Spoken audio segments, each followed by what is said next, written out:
Şimdi fiyatları göstereceğim, ağlayacaksınız. Bunlar son fiyatlar, yani final fiyatlar. Evet, güneşli bir Malaga gününden herkese selamlar. Bugün size Malaga'da bulunan bir tane outlet center gezdireceğim. Şu arkamda görmüş olduğunuz yer MacArthur Designer Outlet Center olarak geçiyor. Burada böyle birçok marka var. Anladığım kadarıyla biraz yeni açılmış. O yüzden bütün markalar açık mı bilmiyorum. Ama hemen hemen ihtiyacımız olan ya da işte aklınıza gelebilecek tüm markalar var diyebilirim burada. Hem birazcık gezeceğim hem de böyle fiyatları göstereceğim size. Umarım keyif alırsınız. Hadi bakalım o zaman içeri girelim. İlk hemen giriş tarafında Nike ve MediaMarkt var. Bu MacArthur Designer dediğim yer aslına bakarsanız hemen şu kısımda. Ama biz şu anda bu kısımdan giriş yapıyoruz. Yani buraya doğru beraber ilerleyeceğiz. Aynen Türkiye'deki Viaport gibi işte açık bir outlet center. Hava güneşli olduğu için de gezmesi tabii ki keyifli oluyor. Sağlı sollu güzel güzel markalar, mekanlar var. Mağazalar var daha doğrusu. Aha, AliExpress var ya. AliExpress'in böyle bir mağazasını ilk defa görüyorum bu arada. Aa, çok ilginç. Çok merak ettim şu anda. Neler var burada? Evet, dediğim gibi AliExpress'in online shop dışındaki bir mağazasına ilk defa denk geliyorum. O yüzden şaşırmadım değil. Şöyle ilerleyelim. Evet ya, bunlar gerçekten online shop'ta olan her şeyi buraya koymuşlar. Ama biz tabii ki daha farklı mağazalara gidip çıkacağız. Ben şu anda sadece çok değişik geldiği için şöyle bir nasıl ya, AliExpress mi olduğu için bir giriş yaptım. Birazcık daha ileri tarafta böyle işte daha lüks markaların olduğu yer var. Orası zaten işte MacArthur Outlet Center olarak geçiyor. Burası şu anda plaza kısmı. Malaga'da da hava bir güzel bir güzel. Şu anda Mart ayındayız ama gördüğünüz gibi öyle kısa kollularla rahat bir şekilde gezilebiliyor. Yani bir yana bunu mümkün değil, yapamazsın Mart'ta. Yemek kısmına geldik. Böyle kafeteryalar, işte yemek yiyip içebileceğiniz alanlar var. Orta kısımda da çocukların keyifli eğlenebileceği yerler var. Ama biz şimdi MacArthur kısmına geçeceğiz. Evet, asıl büyük markaların olduğu yer bu taraftan. Şu MacArthur Glen kısmından geçiş yapıyorsunuz. Ve zaten işte Hugo'dur, Calvin Klein'dir. Bu tarz markalar yavaş yavaş başlıyor.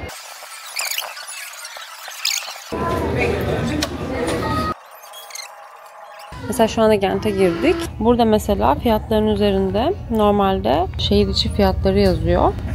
Normalde atıyorum bu tişörtün fiyatı 90 euroymuş ama Outlet Center'da bunu 63 euroya satıyor. Muhtemelen bütün renkler için fiyat geçerli. Diğerlerine de bakalım. Ha, yok değilmiş. Evet, mesela bu bej rengine 77 euro demiş. Bu tişörtlerin normal Türkiye fiyatlarına bakıp güncel fiyatlarıyla beraber yazacağım ne kadarmış diye. Ayakkabıya bakalım. Atıyorum şöyle bir ayakkabı, yani normal direkt elime geçen bu oldu. Bunda da ne kadar yazıyor fiyatı?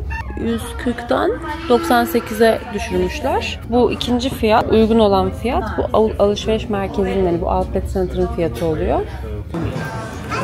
Hugo'ya bakalım. Mesela şöyle, sanırım tişört bunlar. Yani normal herhangi bir tişörte bakıyorum şu anda ilk elime geçene. Mesela böyle bir tişörtün fiyatı 41 euroymuş. 69'dan 41'e düşmüş. Yani zaten şurada tişörtlerin indirimde olduğu da yazıyor. Burada mesela sweatshirtler var. Bunların da fiyatları 120'den 90'a düşmüş. Şöyle uzun kollu, kapşonlu sweatshirtler. Şöyle bir kabana bakalım, yine erkek kabanına. Bunun fiyatı ne kadarmış? %20 indirim olduğunu söylemişler. Bunun da fiyatı 370'ten 265 euroya düşmüş. Öyle, Hugo'da fiyatlar da bu şekilde. Şimdi bir de şöyle bir şey oluyor arkadaşlar. Siz buraya geldiğinizde, yani sonuçta buraya turist olarak geldiğiniz için buradan tax free olarak da ayrıca alabiliyorsunuz. Yani bunlar indirimli fiyatın üzerine, yani bu indirimli fiyatların üzerine bir de tax free ile ekstradan indirim alıyorsunuz. Ve Dockers'a girelim. Onun fiyatlarına bakalım. Evet, burada normal beyaz Dockers tişörtün fiyatına bakacağım. En klasik olanlarından. Evet, normalde fiyatı 34 euroymuş ama burada 23 euroya düşmüş. Ya da şöyle skinny fitler var. Şu şekilde. Bunların fiyatlarına bakalım. Şöyle bir capri tarzı bir pantolonun fiyatı 114'ten 79 euroya düşmüş. Aa çok uygun. Şaka gibi. Bunun da fiyatı 76 Euro'dan 37 Euro'ya inmiş. Yani erkek pantolonları için bayağı uygun.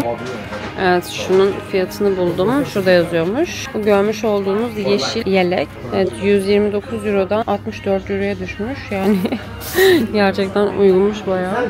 Fiyatlar bu şekilde. Devam edelim. Evet, Levi's'a bir bakalım. Evet, şurada 3 al 2 öde yapmışlar. Yani şu en standart Levi's tişörtü mesela baktığınızda fiyatı 24 Euro'ymuş. Yani diyor ki şurada bakın, burada güzel açıklamışlar zaten. Bunun normalde orijinal fiyatı 35 Euro ama bu alışveriş merkezinde, bu outlet center'da %30 indirim oluyor. O yüzden 24.50'ye düşmüş. Yani bu en klasik zaten, biliyorsunuz, Levi's tişörtü. Kotlar mesela. Kotun fiyatına bakıyorum şimdi. Normal bir erkek kotuna baktığınızda normal orijinal fiyatını 120 Euro olduğunu yazmışlar. Burada da outlet fiyatı 84 Euro. Aa, şu çok tatlı bir çanta varmış. Şunun da fiyatını alayım. 28 Euro. The North Face var. Asıl buna girmek lazım. Hadi buraya bakalım o zaman. Çünkü Türkiye'de bayağı sevilen bir marka bu. Burada mesela en klasik şunlar var. Yani hemen hemen North Face, yani herkeste olan bir ceket bu. Buradaki fiyatına bakalım şimdi. Şimdi burada diyor ki şu görmüş olduğunuz yağmurluğun ya da işte rüzgarlık diyebilirim. Şu görmüş olduğunuz ceketin fiyatı normalde 200 Euro'ymuş ama outlet fiyatı 134 Euro. Ya da mesela yine en klasik şu var. Yani bu da çok benim sık görmüş olduğum bir model. Bunun da fiyatına bakalım. Bunda normal fiyatı 340'mış ama 227'ye düşmüş. Yani buradan ilgilenenler, merak edenler fiyat skalasını anlayabilir. Ayakkabılara bakalım. Türkiye'deki akademisyenler seviyor çünkü bu North Face modellerini. Şöyle bakıyorum, hemen zaten fiyat gözüküyor. Normal fiyatı yanlış değilsem 135 Euro ama bu 90 Euro'ya düşmüş. Yani North Face'de de fiyatlar bu şekilde. Ve açık konuşmak gerekirse gerçekten hani marka bazında düşündüğünüzde uygun. Bayağı uygun. Samsonite çantaları en iyi bavul olarak geçiyor biliyorsunuz. Yani neredeyse. Eskiden öyleydi, şu anda hala öyle mi bilmiyorum. Şöyle bir business modele bakalım. Tekerlekli mi bu? Bu bir sırt çantası. Bunun fiyatı 220'den 54 Euro'ya düşmüş. Bir tane de bavul bakalım, klasik. Yani şu sanırım en klasik modellerinden. Bunun da fiyatı 290'dan 203'e düşmüş. New Balance'a bakalım mı? Evet, şimdi bence burayı seveceksiniz. New Balance. New Balance'ın fiyatlarına bakalım. Ay, açamadım. Ters saniye. Şimdi fiyatları göstereceğim. Ağlayacaksınız. Yani %100 eminim ağlayacaksınız. Başlıyorum. Bunlar son fiyatlar. Yani final fiyatlar. Görüyorsunuz herhalde. Yani 56 Euro'ya bile şöyle bir koşu ayakkabısı bulabiliyorsunuz. Bunun orijinal fiyatı ne kadarmış? Okey, orijinal fiyatı da 80'miş. Yani hani 80 Euro zaten Türkiye'ye kıyasladığınızda, hani orijinal fiyatı Türkiye'ye kıyasladığınızda zaten uygun. Bir de bunun üzerine outlet fiyatını koyunca çok daha uygun oluyor ayakkabılar. Şuradaki ayakkabıların fiyatlarına devam ediyorum. Yani 60-70 Euro civarında. Hani 80 Euro'luklar da varmış şöyle. 80 üzerinde olanlar da varmış. Yani şuradaki ayakkabının mesela outlet fiyatı zaten 133 Euro'ymuş. Yani 190'dan 130'a düşmüş. Ama bu son kalan numara olduğu için onun üzerine bir de %20 eklemişler ve bu ayakkabının fiyatı 106 olmuş. Evet, yani New Balance herhalde başka bir şey göstermemeye gerek yok. Ya önce konuşmak gerekirse bu fiyatların böyle olduğunu ben de bilmiyordum. Sorry. Ben girişte de çıkışta da ötüyorum, yalnız herkes bana bakıyor, birazcık utanç verici. Evet, şimdi de Birkenstock'a giriyoruz. Evet, bunlar en klasik Birkenstock modelleri biliyorsunuz. Şöyle göstereyim ama tabii ki bizim için önemli olan fiyatları. En klasik olan şu haki yeşili. Arkasında yazıyor mu fiyatı? Evet, yazıyor. Bunun normalde fiyatı 100 Euro'ymuş arkadaşlar ama outlet fiyatı 70 Euro'ymuş. Hepsi için geçerli mi? Bakalım. Bu da aynı şekilde aynen 70 Euro'ya düşmüş. Yani direkt üzerine %30 koyuyorlar. Yani indirim olarak. Direkt bu alışveriş merkezinde %30 indirim var. Evet, bu outlet center'da %30 indirimin olduğu bir yer varsa, hani bariz bir şekilde gördüğünüz bir yer varsa, o da bu Birkenstock mağazası. Ama dediğim gibi bütün mağazalarda fix olarak %30 indirim var. Ama normalde Birkenstock'un fiyatları 100 Euro bandında olduğu için hani direkt %30 indirdiğinde o %30 indirimi görmüş oluyorsunuz. Daha farklı yerlere gidelim. Bir de bu Under Armour'un fiyatlarına bakalım. Şurası yeni sezon olabilir. Direkt gördüğüm eşofman altının fiyatına bakalım. Evet, fiyat olarak oha çok iyiymiş. Yani şu an bir kendime şok oldum. 60'tan 42 euroya düşmüş. Güzel bir model gözüküyor. Şortlara bakalım. Şöyle şu şekilde dar taytlarına. Bunların da fiyatı 65'ten 5'e düşmüş. Bir tane de şöyle bir ceketin fiyatına bakalım. 100 eurodan 69 euroya düşmüş. Nike'ın fiyatlarına bakalım. Şöyle taytlar var mesela. Bunlar da 50 eurodan 35 euroya düşmüşler. Şöyle birazcık daha bol olan eşofman altları var. Bunların fiyatları ne kadar? 90'dan 63'e düşmüşler. Böyle üstler var. Mesela bunların fiyatlarına bakalım. Fiyat yazmıyor burada. Şöyle şunlar var. Bunların fiyatları. Bu büstiyerlerin de fiyatları 35'ten 24'e düşmüş. Şimdi şöyle bir bilgi aldım. Şu ürünlerin üzerlerinde böyle ekstradan %30 discount olduğu falan yazıyor ya. Bunlar hakikaten normalde almış olduğunuz indirimli fiyatın üzerine tekrardan bir %30 indirim yaptıklarına dair olan bir ibareymiş. İngilizce yazdıkları için anlayamadım ilk etapta. Ama kasada böyle bir indirim daha uyguladılar. Yani bu da demek oluyor ki %30'un üzerine %30 daha indirim yaparak %60'lık bir indirimle satıyorlar ürünleri. Muhtemelen bu böyle bugüne özel ya da bu haftaya özel bir şeydir. Hani her zaman böyle bir şey var ya da yok onu bilemiyorum. Ama inanılmaz uygun fiyata geldi ürünler.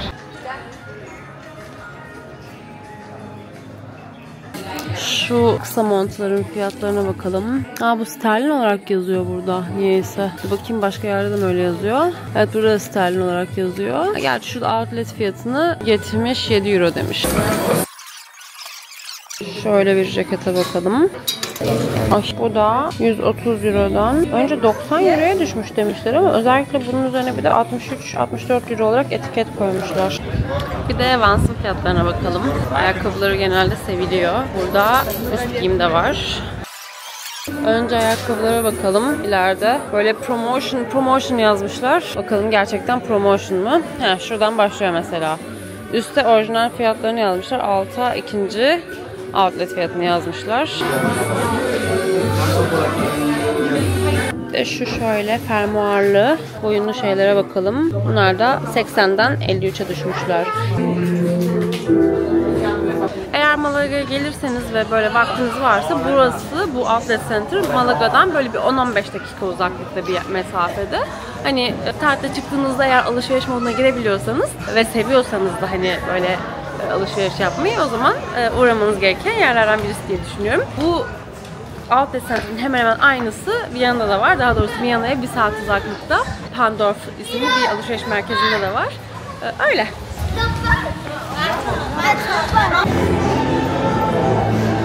Şöyle bir gömleğin fiyatına bakalım. 62 euroya düşmüş. Şöyle bir yakalı tişört yazdık. 83 euro diyor. Şöyle yazdık tişört. Az önce baktıklarım galiba bunlar. Şöyle 83 euro. Şöyle bir tane kanvas pantolonun fiyatına da bakalım. Bunun da fiyatı 90 euro diyor. Bossa'da fiyatlar bu şekilde. Bu da Türkiye'de bayağı seviliyor. Direkt şöyle en klasik gömleklerin fiyatlarına bakalım. Normalde 179'muş. 143'e düşmüş. Yani şu kazaklar biliyorsunuz en standart sevilenlerden. Bunların fiyatlarına bakalım. Bu da 199'dan 159'a düşmüş. Yani ciddi bir indirim var hakikaten burada. Hani özellikle bu markalardan giyiniyorsanız ve hani Türkiye'de zaten halihazırda bunlardan alıyorsanız, hani bunlara böyle ciddi miktarlar veriyorsanız, buraya gerçekten sadece alışveriş yapmak için gelip döndüğünüzde her şekilde karlı oluyorsunuz. Yani şu anda gezerken fark ettim de burada bu Prada'dır, Gucci'dir, işte hani ona benzer böyle lüks markalar çok fazla yok. Hani yine marka çeşitliliği çok fazla ama böyle büyük markalar yok diyebilirim burada. Ama yine de Malaga'ya gelmişseniz, hani bu çevredeyseniz ve dediğim gibi gezme esnasında, hani tatil esnasında böyle alışveriş moduna girebiliyorsanız ve ihtiyacınız da varsa buraya uğramak mantıklı olabilir. Videonun başında da söylediğim gibi bu outlet center'ın hemen hemen aynısı ama çok daha böyle marka çeşitliliğinin fazla olduğu bir yer. Bizim Viyana'dan 1 saat uzaklıktaki Pandorf'ta var. O yüzden de her gelen misafirimizi muhakkak biz oraya götürüyoruz. Yani hep böyle gelenler şey diyor. Buraya gelip gittiğinizde hani bu ne bileyim ödemiş olduğunuz uçak biletlerini artık gezmenizi vesaire bir kenara koyduğunuzda yaptığınız alışveriş gerçekten yanınıza kâr kalıyor. Hani çünkü eğer gerçekten Türkiye'de bu tür markalardan alışveriş yapan birisiyseniz her türlü kârda oluyorsunuz.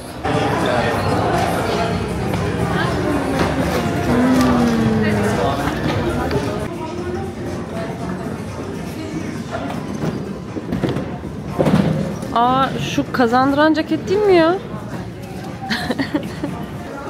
Calvin Klein'e bakalım. Tişörtlere bakalım. 100 Euro'dan 70 Euro'ya düşmüş. Şöyle iğne fermuarlı, boyunlu, kalın kışlıklar var. Bunlar da 120'den 83'e düşmüş. Evet, artık yavaş yavaş bu videonun sonuna geliyorum. Umarım videodan keyif almışsınızdır. Umarım benim gezdiğim gibi siz de benimle gezmişsinizdir. Yani daha doğrusu umarım sizi güzel bir şekilde gezdirebilmişimdir. Böyle spontane bir video oldu açıkçası. Bugün hadi buraya gelmişken niye video çekmiyorum ki diye düşündüm. O yüzden bu girip çıktığım mağazaları ve bu mağazalardaki ürünlerin fiyatlarını kaydalıp sizlerle paylaşmak istedim. Yani siz tatilde çıktığınızda böyle alışveriş moduna girebiliyor musunuz? Ya da yurt dışına gittiğiniz zaman, yurt dışına çıktığınız zaman böyle outlet center'lara gidiyor musunuz? Hani alışveriş yapıyor musunuz? Yorumlarda benimle paylaşırsanız sevinirim. Our hearts beat to the city streets. We began to feel the fire.